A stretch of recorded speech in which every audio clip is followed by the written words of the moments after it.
Cold, crazy world we live in. Bundle up or you get fast spitting. We go on the road to perdition, unless we change the system. So pay attention, yo. Cold, crazy world we live in. Bundle up or you get fast spitting. We go on the road to perdition, unless we change the system. So pay attention. Yes, it is a cold world, but I'm here to make it a little warmer. Welcome, everyone, and thank you for joining me at The Wiser Fool. I'm your host. Please subscribe, share, and if you like, give me that thumbs up. Where do we even start?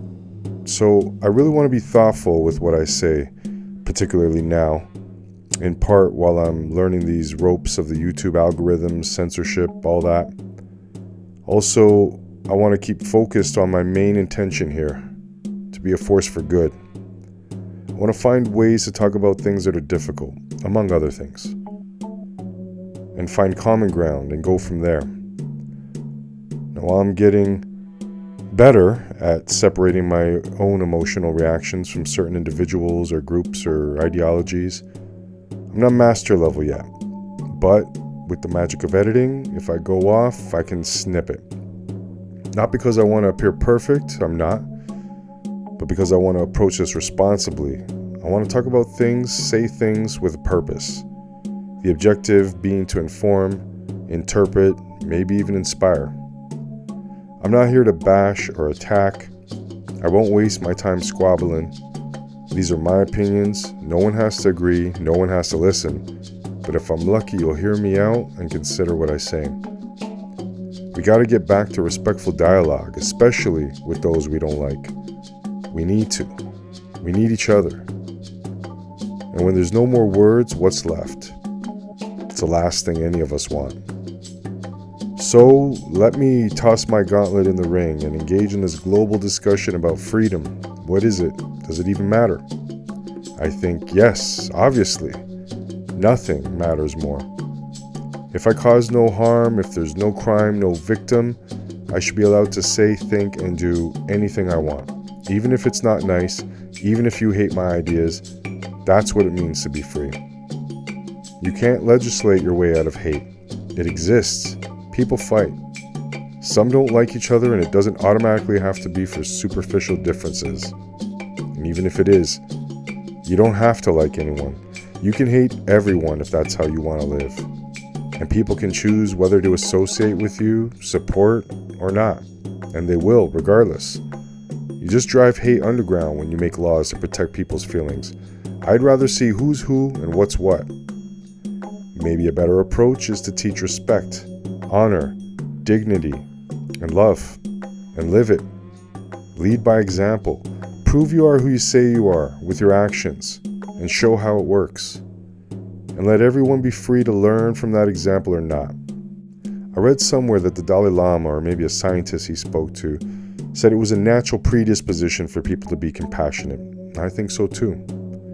Live the way you say you believe, and that's worth more than the best written speeches, the strictest laws. There's nothing more powerful than living proof. The genesis of this channel really starts at my lowest point, beginning of 2022. And as I was being worn down by the machine, finding little support and seemingly alone in a spiraling vortex of isolation and bewilderment that no one else has seen what I'm seeing, then something crazy happened. A bunch of truckers said no. The first real pushback to a government steamrolling its citizens, vilifying any that dare even ask a question, ruining lives of those that are already scared and vulnerable, those who can't understand why. If everything's so legit, why is everything so weird and censored and secretive? Why are people being banned because they have a different experience than the media or the government's version? And so I watched for 17 days or so as I saw everyday people stand in the snow, in the cold, being peaceful, loving even. I couldn't believe it. And as my anger morphed into so many things, I was reborn. Even though the media had a whole different take on the happenings, I knew the truth. I saw it with my own eyes. And I was slightly ashamed because the anger I felt, I'm not sure how I would have handled myself. I mean, we have a government who is effectively ending your way of life unless you submit to a treatment that you don't believe in, that you don't trust, wouldn't you be angry? When are you more justified to be angry? And with the data that's subsequently been released, looks like we were right to be hesitant. And suddenly my body, my choice turned into you're a stupid, selfish murderer if you don't get this jab. Topped off with our totally not compromised PM calling us racist, misogynist, terrorist, the usual. But here, we have people that are being oppressed, discriminated against on a scale never before seen. People who lost, people who are losing everything. And they're singing to the police, asking a hug, talking to them, trying to appeal to their humanity. I was in awe. And at that moment, I saw that this was the way. They wanted violence. They provoked it. Stampeding people with 2,000-pound horses. They used methods that were not supposed to be used again after the G20 in Toronto. But these people didn't fall for it. They fought tyranny and oppression with love. I'm sure it was a hassle for the citizens of Ottawa. But the PM, all he had to do was talk. We'll never know how it could have ended. Deals were already in place, but he refused to speak to Canadian citizens. It was his way, that's it, full stop. No conversation, no democracy. Kind of a hassle all around, I'd say. Maybe the people of Ottawa should at least be equally angry with Trudeau. And when these freedom warriors froze and suffered, but wouldn't waver, he basically declared martial law. Shut down bank accounts, revoked insurance, stranded people unable to go home without money or transport, took political prisoners that remained in jail for most of the year. Some are still locked up. This is not how a democratic country is supposed to work. On the world stage, Canada has lost the moral high ground. But I was given a new purpose. And now, or then, I could see I wasn't alone. Oh, you beautiful, glorious, and free unacceptables. It's been a while, but it felt good to be Canadian again. The whole world saw what we were about. We showed them how it's done. I love each and every one of you. Truckers, families, supporters of freedom. You gave me a gift that I can never repay. There's nothing more important than freedom. No cause more worthy. And here we are.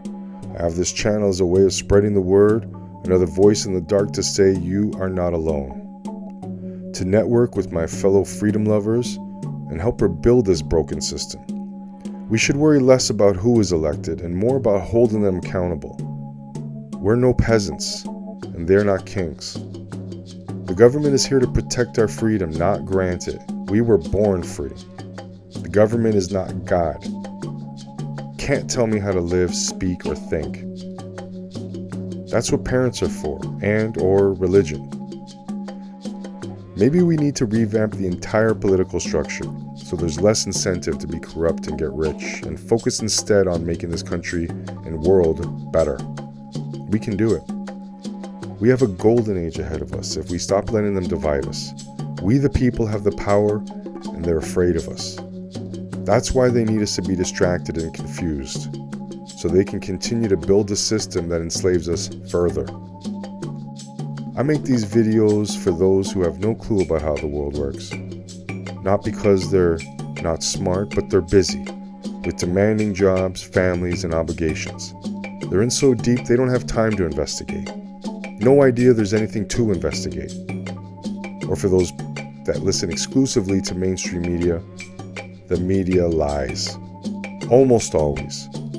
And when they tell the truth, it's only for their own purposes. Maybe you used to believe everything they said. Maybe you're having doubts. But it's hard, because your friends and family are all part of the same hive mind, and you're scared. You don't want to lose your support system or the people you care about. I get it. To you, all I can say is, knowledge is power. Arm yourself. Your mind is a weapon. And let the chips fall where they may. That's life. Freedom does not guarantee happiness, but you're free to go look for it when you want, how you want. Feed your mind, fortify your body, free your soul. And remember, the wise man can learn even from a fool. And with that, we're out with the daily deep question. Would you rather know the ugly truth or hear a beautiful lie? It's the old red pill, blue pill question, I guess. See you in the comments. Adios. Pay attention.